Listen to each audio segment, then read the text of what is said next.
آیا یہ فقط آخر زمانے میں موضوعات ہوئے تو کہا جائے گا نا اشرف الانبیاء کی شخصیت پہ حملے. اب ہم یہاں پہ واضح کہیں کہ تمام اہل سنت ہمارے بھائی ہیں اور عوام اہل سنت کی بات نہیں ہو رہی. بات ہو رہی ہے ظاہر ان کے جو ملا اور نظریات دینے والے ہیں کہ اشرف الانبیاء کی شخصیت کو جتنا خراب کیا جا سکتا ہے وہ خراب کرنے کی کوشش کرتے ہیں. اور انہی کی کتابیں سبب بنی کہ جو انڈیا میں کتاب لکھی گئی کہ جس کا نام بھی لینا زبان پر واقعا مناسب نہیں، لیکن جب نام لینا ہو تو لینا پڑتا ہے. نہیں، رنگیلا رسول کے نام سے جو کتاب لکھی، کتاب بے شک لکھی اسلام کے دشمنوں نے، لیکن حوالے جو ہیں وہ کسی ہندو یا عیسائی یا سکھ یا بدھسٹ یا یہودی کتاب کے نہیں تھے.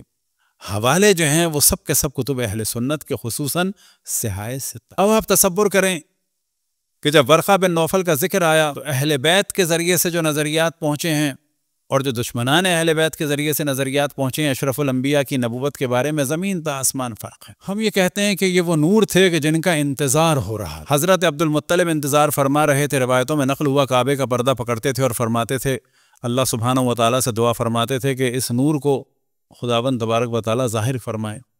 پھر یہ نور منتقل ہوا حضرت عبداللہ میں، حضرت عبداللہ کے بعد یہ نور منتقل ہوا حضرت آمنہ بنت وہب میں، اور رسول اللہ صلی اللہ علیہ وسلم دنیا میں ظاہر ہوئے.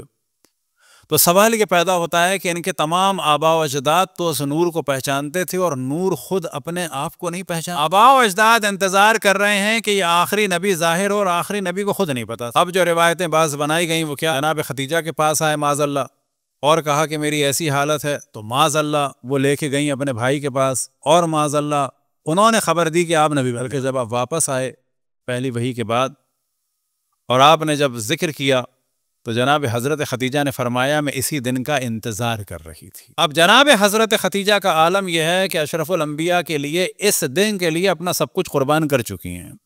شادی ہوئی تھی 25 سال کی عمر، اشرف الانبیاء 25 سال کے تھے. پہلی وحی آئی ہے کب؟ 40 سال کی عمر میں.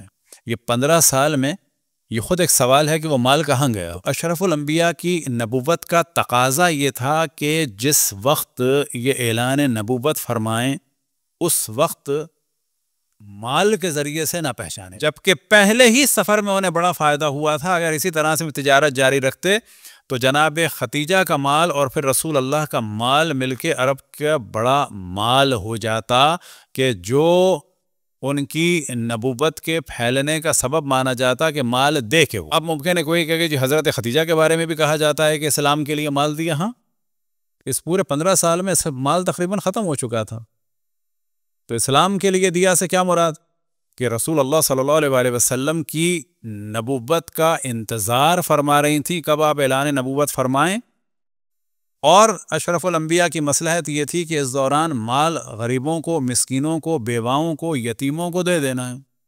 اور اس دوران رسول اللہ صلی اللہ علیہ وسلم نے مال جمع، اور جب آپ نے اعلان نبوت فرمایا تو اس کے بعد ہاتھ تقریباً خالی ہو چکا. یہ کہنا بھی بالکل صحیح ہے کہ حضرت خدیجہ نے اپنا مال اسلام پہ لٹا دیا، لیکن لٹانے سے مراد یہ نہیں ہے کہ لوگوں کو پیسے دے دے کے رسول اللہ صلی اللہ علیہ وسلم کی جانب دعوت دی. ایسا نہیں کیا، بلکہ اشرف الانبیاء کے لیے، اور خود اشرف الانبیاء نے اپنی نبوت کے اعلان سے پہلے جیسا کہ ہم نے توجہ دلائی کہ وہ بزنس کا سلسلہ اور مال بڑھانے کا سلسلہ وہ نہیں رکھا، ورنہ کیا کہا جاتا کہ عرب کے سب سے مالدار آدمی کی نبوت پر غریبوں نے ایمان لا کر اپنے آپ کو مسلمان ظاہر کیا. جناب خدیجہ کا عالم یہ ہے کہ فرماتی ہیں کہ میں انتظار کر رہی تھی اس دن کا، لیکن جناب صفیہ کا کچھ مال ایک زوجہ کی سواری میں رسول اللہ نے رکھ دیا تو وہ خاتون اتنی ناراض ہوئی، رسول اللہ صلی اللہ علیہ وسلم کے پاس آ کر فرماتی ہیں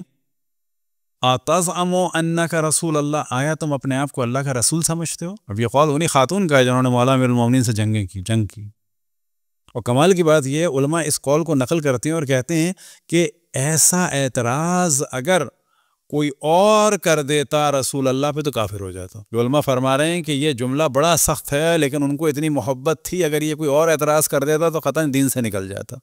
یعنی ایک جانب حضرت خدیجہ کی معرفت کا عالم، اس 15 سال لگاتار انتظار کر رہی ہیں اور اس میں اپنا پورا مال ختم کر چکی ہیں کہ میں انتظار کر رہی تھی اس دن کا. ایک جانب وہ ایمان کا حال ہے کہ جناب صفیہ کا کچھ سامان ان کی سواری میں رکھ دیا گیا تو اتنا ناگوار گزرا کہ آیا تم اپنے آپ کو اللہ کا رسول سمجھتے ہو؟ یہ موضوع شیعہ کتب میں نہیں ہے، یاد رکھیں، یعنی صرف ہمارے یہاں نہیں ہے. یہ موضوع محبت کی علامتوں میں سے ایک علامت کے طور پر ذکر کیا جاتا ہے. صلوات پڑھیں پر محمد والے محمد. یا علی اللہم صلی علی محمد.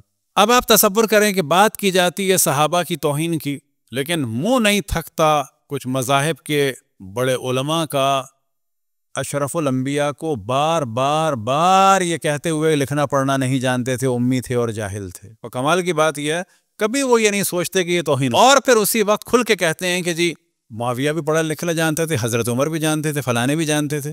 یعنی اندر سے دل میں ان کی یہ کیفیت ہے کہ رسول اللہ صلی اللہ علیہ وسلم میں کوالٹی نہیں تھی، لیکن ان میں تھی، ان میں تھی، ان میں تھی، ان میں تھی، ان میں تھی. جبکہ امی کے معنی یہ ہیں کہ انہوں نے کسی کے پاس علم حاصل نہیں کیا.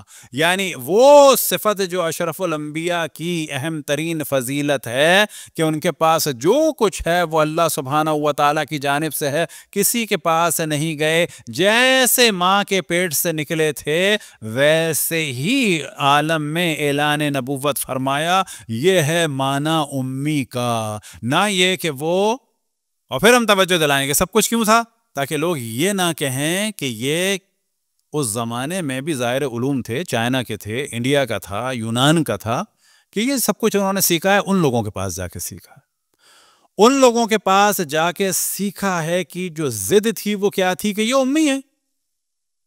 کسی کے پاس نہیں سیکھا، کسی کے پاس نہیں گئے، کسی کے شاگرد نہیں بنے، امی ہیں. یعنی جیسے ماں کے پیٹ سے نکلے. اب آپ تصور کریں این فضیلت اشرف الانبیاء کو کس لب و لہجے میں بیان کیا جاتا ہے. کھل کے کہا جاتا ہے بعض دفعہ جاہل تھے، پڑھے لکھے نہیں تھے، لکھنا پڑھنا نہیں جانتے تھے. اب آپ دیکھیں این فضیلت کو کیسے ہر، لیکن یہی فضیلت دی جاتی ہے کس کو خصوصاً، یعنی اس میں ایسی فضیلت تھی کہ وہ لکھنا پڑھنا جانے. معاذ اللہ اشرف الانبیاء کو نسبت دی جاتی ہے کہ وہ لکھنا پڑھنا نہیں جانتے تھے. تو یہاں سے پتہ چلے گا کہ جو اصل جنگ ہے وہ اشرف الانبیاء کے. اور یہاں سے پتہ چلے گا کہ اگر آپ وہ کتابیں دیکھیں کہ جن کتابوں کی وجہ سے اشرف الانبیاء کے خلاف کتابیں لکھی گئیں، اور پھر یہ سوال کریں کہ اس میں زیادہ توہین اشرف الانبیاء کی ہے مولا امیر المومنین کی، تو کیا جواب ہے؟ مولا امیر المومنین کی توہین زیادہ ہے؟ نہ، اشرف الانبیاء کی توہین زیادہ ہے. تو اصل میں تو اشرف الانبیاء پر اور دین پر اور خداوند تبارک و تعالیٰ کی وحدانیت پہ حملہ تھا.